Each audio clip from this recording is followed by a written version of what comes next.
The video for today is The Kingdom of Wrenly, the Sorcerer's Shadow. Wow, look at that. Look at that scary looking thing. Maybe that's a shadow. So we're going to find out about what Prince Lucas and Clara have to do with this scary shadow, the Sorcerer's Shadow. Here's the first half of the book. And here is The Kingdom of Wrenly again. Oh, look. We have a visitor. It's wrong. Who's the visitor? It's wrong. It's Joseph. Excuse me for a second, girl. Joseph? The internet connection's wrong. Like, is that a 2, 5? It's a 2? 5, oh, 2. Oh, don't say it out loud because we're recording a video right now. Actually, never mind. It's visible. It's 25298 BDF. No spaces. BDF. That was Joseph. That was your cousin Joseph. Okay, later when you have time, you can get the arrow. Me coming. And that's Grandmommy. Why don't you come around here and say hi to Lucy and Acadia? I'm recording a video. Okay. You are? I'm trying to record, yes, this book. I'm trying to record a video of the first half of this book. It's The Kingdom of Wrenly, the Sorcerer's Shadow. Nice. Nice. Okay. Bye. All right. James and Joseph are staying with us for a day or two. Okay, so sorry for that interruption. Back to the book. Here is the map that you're so familiar with. You can see all the locations. I'm not going to say them again, except this is your favorite, Mermaid's Cove. Mermaid's Cove. Okay, off we go. The Kingdom of Wrenly, the Sorcerer's Shadow. And here are the names of the first 5 chapters that I'm going to read. The first one is, this says contents, by the way. Contents. That tells you what's in the book. Contents. Chapter 1, The Rider. Chapter 2, Trouble in Trellis. Chapter 3, Sir Dresden's Team. Chapter 4, Shaking Like a Loaf. That's when you're scared. Shaking like a leaf. Yes, that's when you're scared and you're kind of shaking because you're so scared. Chapter 5, Bully Beware. Bully Beware. Okay, Chapter 1, The Rider. Okay, da-da-lump, da-da-lump, da-da-lump. That's a horse sound. Da-da-lump, da-da-lump, da-da-lump. It says da-da-lump. That's an onomatopoeia, as I'm sure you remember. Da-da-lump, da-da-lump, da-da-lump. So here comes a horse. Horse hooves drummed frantically across the forest floor. Prince Lucas, Clara, and Ruskin stopped to listen. Lucas had just rescued a nest of baby birds that had fallen from a tree. He gently rested the nest in the crook of a thick branch so the mother bird would find her babies safe and sound. Isn't that sweet? Look at the birds there. Lucas is such a good guy. I hope James and Joseph grow up to be like Lucas. I'm sure they will. They're very sweet boys. Then he climbed down the tree and jumped to the ground. The pounding hooves drew closer. Thud-lump, thud-lump, thud-lump, thud-lump. Someone sure is in a huge hurry, Lucas remarked as he looked down the trail. I wonder if something's wrong. The rider roared into view and thundered right by them. Lucas and Clara had to shield their faces from the dirt kicked up by the rider. It's a knight, Clara exclaimed. Lucas nodded. He's probably headed for the castle, he said. Let's follow him. Ruskin, Lucas's dragon, took flight. Okay, that means he flew away. The 2 best friends jumped on their horses and galloped after the rider, who had ridden far ahead. Lucas and Clara slowed to a canter. That means when the horse is just kind of trotting a little bit, not really galloping, when they entered the village, because they didn't want to hit anybody going so fast. The villagers had spilled into the street to see who was in such a big rush. The butcher, the blacksmith, and the chandler had all left their shops and were standing in the midst of a crowd. They watched through the churned up dust that the rider had left in his wake. So going so fast, he kicked up dust in the street. Clara waved to her father as they sped past her family's bakery, the Daily Bread. "What's going on, Clara?" her father asked. "I don't know," she called out over her shoulder, "but we're going to find out." The children weaved in and out of the crowd and rode on to the castle. When they reached the front gate, the rider had just tied his horse to the royal hitching post. He approached the castle guards and pulled off his helmet. A cascade of dark brown hair tumbled over the knight's shoulders. Lucas cupped his hand over his mouth. The rider was a girl. There you go. See the picture? The rider was a girl. I wonder what she rode into town so quickly for. Chapter 2, Trouble in Trellis. Clara jabbed Lucas in the side with her elbow. "Don't look so surprised," she said angrily. "Girls make excellent knights." Lucas rubbed his side where he had been hit. "Ow," he said. "I'm sorry. It's just that you don't see lady knights every day in the kingdom of Wrenly." Then he thought about it and added, "But that should change." Okay. He thinks there should be lady knights. Clara unfolded her arms. "Yes, I am certain it will," she agreed, and the smile returned to her face. Clara doesn't stay angry very long. She likes Lucas. Then they crept closer to hear what the knight had to say. "My name is Dame Laurel of Trellis," she said. Dame Laurel's armor was made completely of things found in the forest. She had a breastplate of hawthorn leaves dipped in bronze and a helmet and shield made of hickory wood. "I have an urgent message for the king." Lucas and Clara gave each other a look. What could this urgent message be? "What could be so urgent?" Clara whispered. Lucas shrugged. They hitched their horses and followed the castle guards and Dame Laurel into the castle. The guards sent a message to the king. Soon they escorted Dame Laurel into the king's special meeting chamber. Okay, here's a quick quiz. What's the king's name? Yes, King Caleb. I'm sure you remember that. Look at that expression on Ruskin's face. The artist here let me come up closer for you. See, it just shows he's so curious about what Dame Laurel has to say. And Clara and Lucas are too. So they're not actually in the meeting. They're kind of looking around the corner because this is an adult meeting. Lucas and Clara hid behind a purple curtain just outside the grand room and eavesdropped. "State your case," they heard the King Caleb say. Dame Laurel bowed before the king. See, in olden times, people could petition to the king, and they would come in if they had some problem, and the king would say, "State your case," and then they would tell the king what their problem was and see if the king would help them. So here is Dame Laurel stating her case.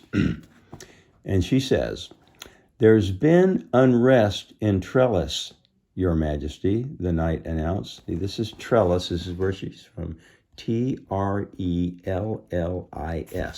Trellis. She says, "There's been unrest.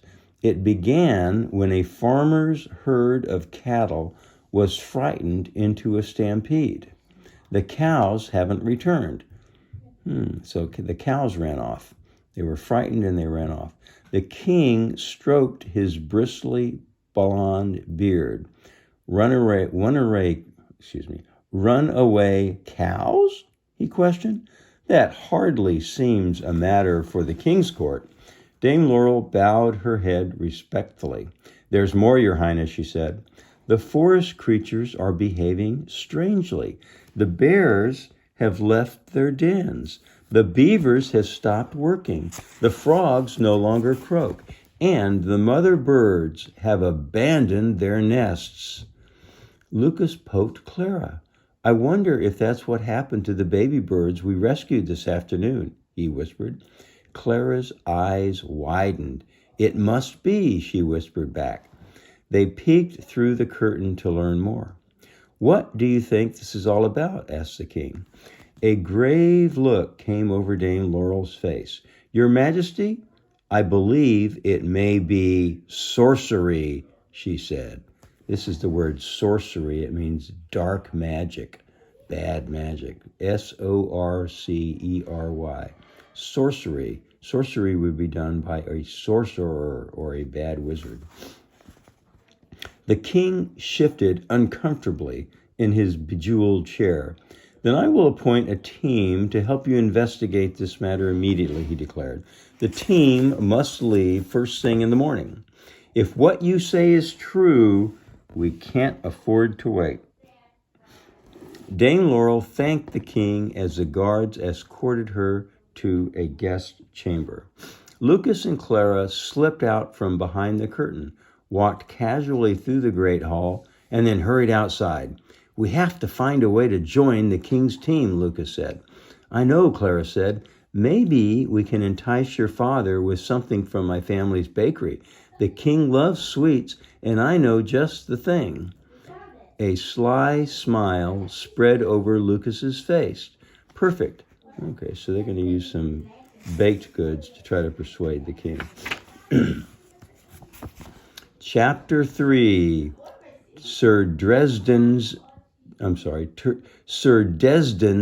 team. Sir Desden, Desdan. That's kind of an odd name, but it's easy to pronounce and to spell. Desden. Sir Desden's team. Tap, tap, tap. Clara knocked on the castle's kitchen door at 7 o'clock in the morning, the time King Caleb and Queen Tasha always had breakfast. A basket of cinnamon rolls with sweet vanilla glaze, the king's favorite, hung from her wrist. They're going to try to persuade the king with cinnamon rolls. That would probably work with me. Perfect timing, Lucas whispered as he let Clara in. He had been waiting in the kitchen for her arrival. My mother and father just sat down. Clara followed Lucas through the kitchen and into the dining room. You're going to put me out of a job, grumbled Cook as they walked past. So Cook is kind of jealous of the cinnamon rolls. Clara tried not to laugh. Lucas pushed open the dining room door. Clara has something special for you, Lucas announced. Clara stepped forward and held out her basket of cinnamon rolls for King Caleb. The king smiled and lifted the napkin from the basket. Then he rubbed his hands together excitedly. Oh, my favorite, he cried, and he placed a warm cinnamon roll on his plate. He licked the glaze from his fingers. Scrumptious. And now that you two have my attention, what is it you want? See, Caleb knows they want something. Clara shot a glance at Lucas. Had the cinnamon rolls plan been that obvious? Lucas drew a breath and got to the point. We'd like to go on the mission to Trellis, he said. There they all are at the table. They're having the cinnamon rolls. Lucas is explaining that they want to go on this mission. The king held a bite of cinnamon roll on the end of his fork. Oh, you would you? He said. Lucas and Clara sat at the table, and Lucas stated his case. Father, if I'm going to be the king someday, I need to understand the mysteries of our kingdom, he argued. How else will I become a good ruler? His father's smile seemed to say, such a grown-up boy. Then the king looked at his wife, who also smiled knowingly. What's the queen's name? Is it Queen Tasha? Maybe that's not it. Maybe we'll find out later if you girls don't remember. I'm not sure what her name is. Maybe it's Tasha. Okay, the king said, but if we let you go, you must be very alert. Sorcery can be extremely dangerous. Then the king turned to Clara. And you, fair maiden, may join Lucas if your family allows. Clara nodded gratefully. Her parents had already given her permission to go. She had asked when they were baking the cinnamon rolls early in the morning. Sir Desden, there he is. You see Sir Desden there? That's Sir Desden. Sir Desden is in charge of the mission, the king went on. You two must do exactly as he says. Lucas said. Sir Desden was his least favorite knight. He was plenty noble, but he was also a bit of a grump. Grumpy. I will, Father, Lucas promised as he gulped down his milk and grabbed a roll for the road. Okay, they're off. Then Lucas and Clara raced to the stables to saddle their horses and meet the rest of the team. Ruskin followed close behind. The other knights, including Dame Laurel, had already mounted their horses. Prince Lucas and Clara Gills are here. We are reporting for duty by order of the king, Lucas said. Sir Desden was a bearded knight with dark, wavy hair. He looked down his nose at the children and Ruskin. Oh, great, he grumbled. Since when is babysitting children one of my nightly duties? Babysitting. There's Sir Desden on his horse.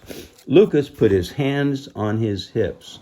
We do not need a babysitter, he said curtly. We're here to help, by order of the crown. Sir Desden shifted in his saddle. If you ride with us, then you must follow all my commands, he said gruffly and yanked the reins. Lucas and Clara mounted their horses. Yes, sir, Lucas agreed through gritted teeth. He didn't like to have to take orders from someone who showed him such little respect. The prince had more than proved his worthiness on many a mission. Clara pulled up beside Lucas. There they are. There's Clara and Lucas riding on their horses. Clara pulled up alongside Lucas. Simmer down, she whispered. Lucas snapped the reins. When the time is right, we'll show him what children can do. Chapter 4. Okay, we got 2 more chapters. Chapters 4 and 5. Here's chapter 4. And who is this? It's Dame Laurel. Oh, we haven't seen a good picture of her before. She looks like a young woman, very capable. Dame Laurel. Shaking like a leaf. Shaking like a leaf. That's an expression, remember, when someone is so frightened, they start shaking a little bit. Lucas and Clara galloped alongside the team of knights into the forest of Trellis. Be on the lookout for anything unusual, Dame Laurel called to the others. Not far into the woods, Ruskin got spooked. Ruskin. That's odd, Lucas thought. I wonder what scared him. The young dragon flew to the safety of his master and landed on the back of Lucas's horse. See, there they are. So Ruskin got afraid of something and he flew down and he landed on the back of Lucas's horse. There he is. See that? What's wrong? Lucas asked over his shoulder. Ruskin whimpered and leaned in close against Lucas's back.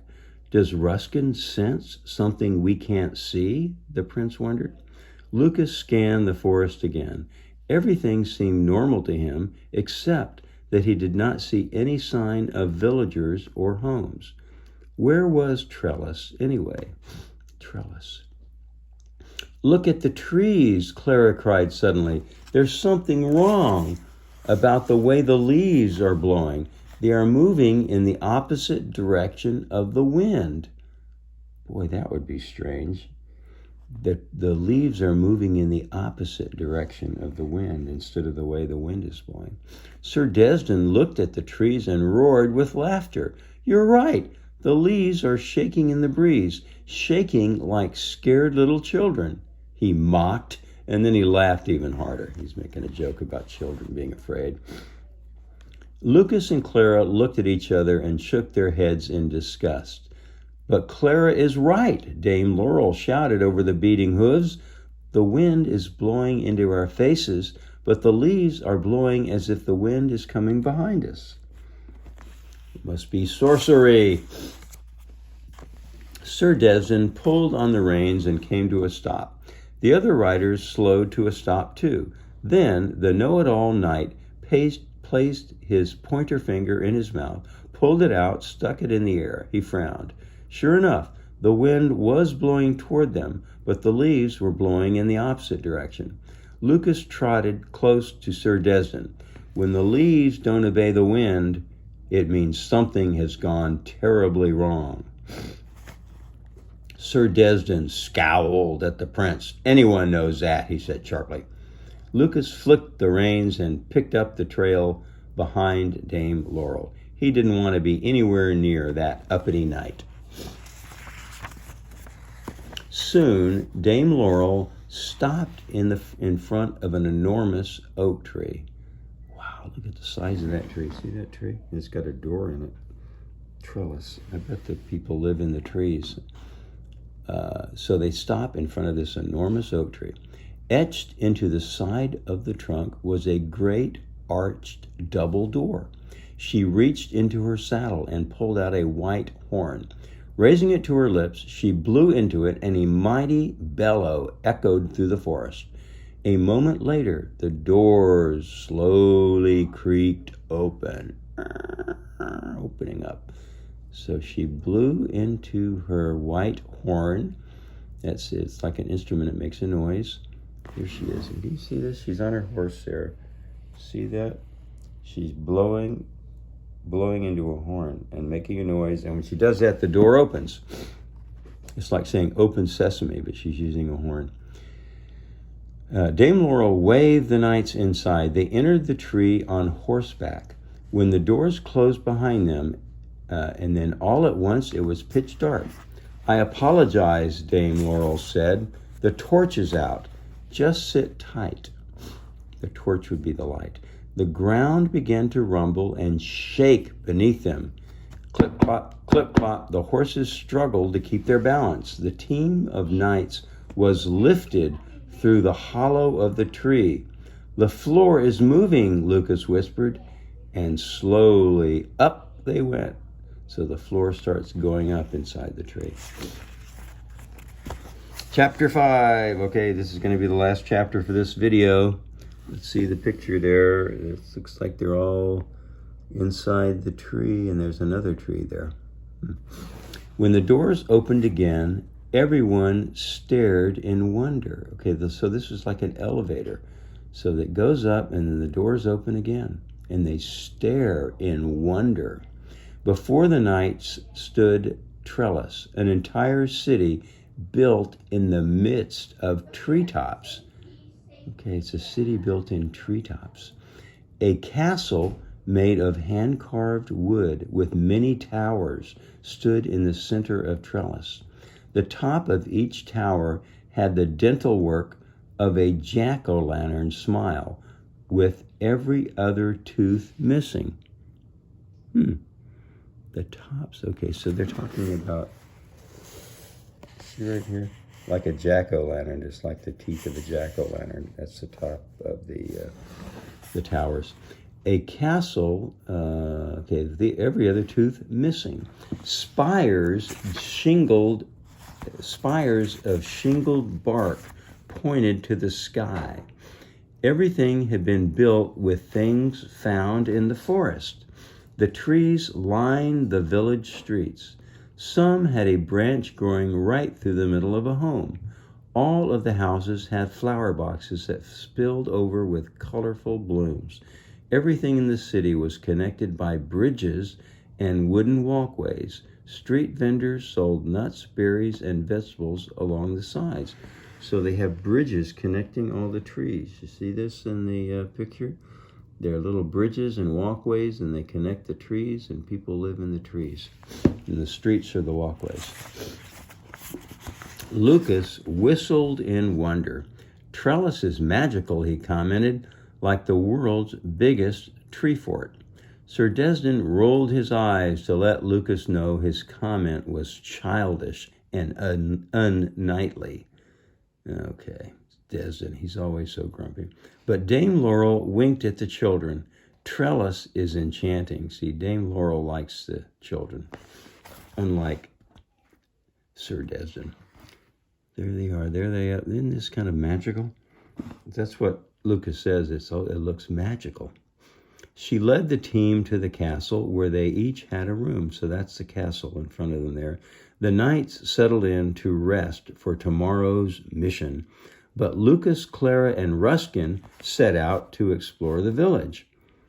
Okay, so the knights are going to bed, but Lucas, Clara, and Ruskin are going to go explore.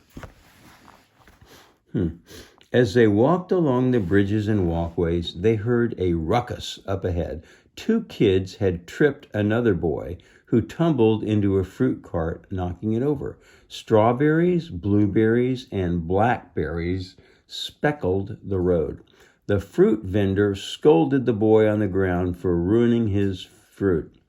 This made the bullies howl with laughter, and they ran off, slapping each other's hands. Okay, so two bullies pushed this boy, and the boy knocked over the fruit cart. The prince ran to the boy's side and offered to help him. The boy grabbed hold of Lucas and stood up. See, there he is. There's the boy, there's the vendor, there are the two bullies.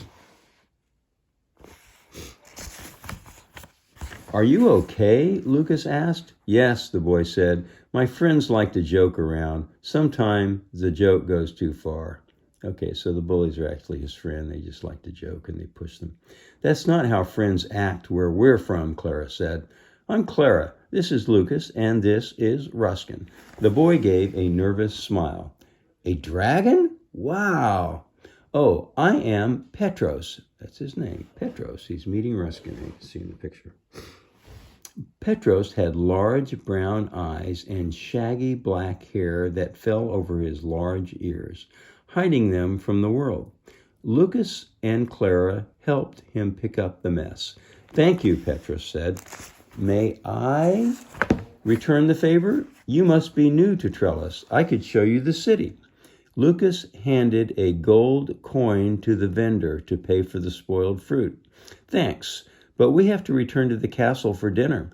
We're here on official business for my father, the King of Wrenly. Petros bowed when he heard Lucas was a prince. Then his face darkened slightly. What brings you to Trellis, then? Lucas shook his head slowly. I'm afraid that information is top secret, he said. Thank you for the offer, though. Another time. Then Lucas bowed, and Petros left them with a wave. Ruskin, though, gave a small whimper as the boy disappeared. So I wonder what's going on. Said the boy, his face darkened slightly when he heard Lucas was a prince. And now we see Ruskin is whimpering as the boy disappears. There's something about Petros. Oh, well, that's the end of this chapter. We've got a lot to find out. We're going to learn more about Petros and the Sorcerer tomorrow. That is the end of the first half of The Kingdom of Wrenly, Sorcerer's Shadow. Bye-bye.